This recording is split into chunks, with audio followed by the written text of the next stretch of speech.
साथ संगत जी, प्यार से कहिए धन निरंकार जी। प्यारी साथ संगत जी, आज का बहुत ही सुंदर विषय है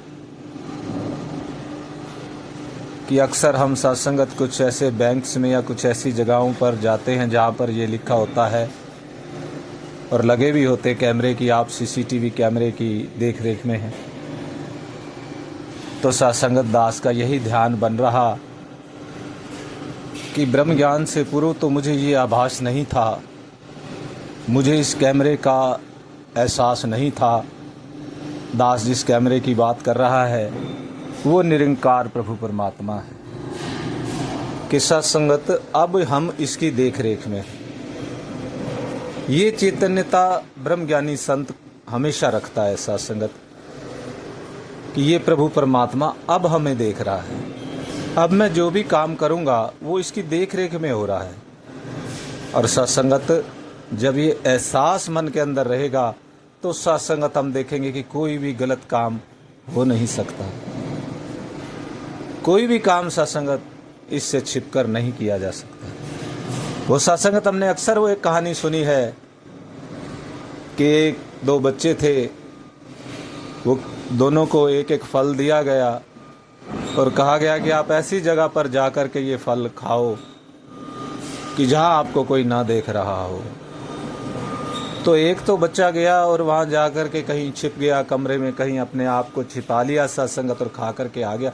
लेकिन दूसरा ऐसे ही लेकर के वापस आ गया और अपने पिता से बोला कि ऐसी कोई भी जगह नहीं है जहां प्रभु नहीं देख रहे हैं। सत्संगत बोलने में, सुनने में साधारण सी बात लगती है, लेकिन आप सभी, हम सभी ब्रह्मज्ञानी संत जब इस अवस्था में हमेशा रहेंगे कि मुझे प्रभु देख रहे हैं, मैं प्रभु की देख रेख में हूं, तो सत्संगत आप और हम अपनी अवस्था देखेंगे कि कैसे वो बदलती जा रही है। वो कर्म सत्संगत एकदम सत्य वाले होने लग गए हैं।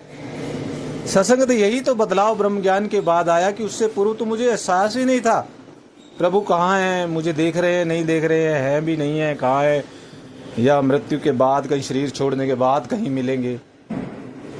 तो सत्संगत इसीलिए ब्रह्मज्ञानी संत के जीवन में बताते हैं कि इतनी बड़ी क्रांति आ जाती है जब ब्रह्म ज्ञान मिलता है। तो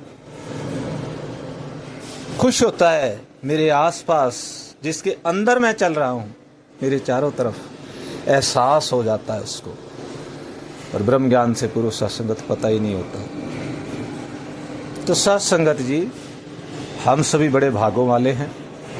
और सत्संगत जो निरंकार का साकार रूप सतगुरु जी ने हमें ब्रह्म ज्ञान की दात बख्शी, उन्होंने ये दात क्यों बख्शी? सत्संगत कई बार दास अपने मन में ये विचार घुमाता है कि दर्शन करने से क्या हो गया, देख करके क्या हो गया। क्योंकि देखा तो रावण ने भी था और देखा दुर्योधन ने भी था, देखा कंस ने भी था, तो दर्शन प्राप्त करके भी उनको कुछ नहीं प्राप्त हुआ, उनके मन के भाव नहीं बदले। पर सत्संगत ब्रह्मज्ञानी संत जो है बिल्कुल इसके हाजिर नाजिर भीतर बाहर इसके दर्शन करते हुए फिर इसके दिखाए हुए रास्ते पर भी चलता है। क्योंकि सत्संगत दास ने जिनका जिक्र किया, रावण और कंस इत्यादि सभी, उन्होंने अपने गुरु की बात नहीं मानी। उनका सबसे बड़ा गुनाह यही था कि जिसके लिए उन्होंने इतनी यातनाएं भोगी और आज हम उनका नाम किस रूप में लेते हैं। बरसों बरस हो गए रावण का पुतला जलाया जाता है, ये हाल होता है।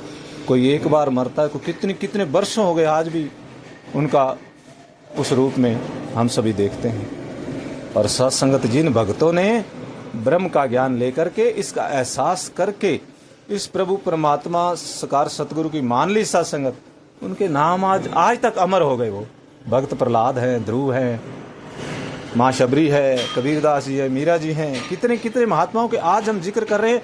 क्या फर्क था? फर्क यही था कि ताकत तो रावण इत्यादि में भी बहुत थी।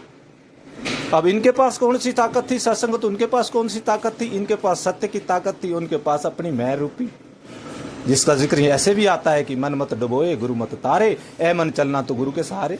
संतों ने गुरु का लड़ पकड़ लिया, गुरु के वचनों के ऊपर चलते चले गए और ये अपनी मैं से जुड़े हुए, मैंने ये किया, मैं ये करूंगा, मैं वो करूंगा। कोई कहता है ये ग्वाला, मैं इसको देख लूंगा, और किसी ने साधारण वनवासी समझ लिया और उनका क्या हश्र हुआ सत्संगत। और जिन्होंने गुरु की बात मानी आज वो पंथ पूजनीय है, वंदनीय है।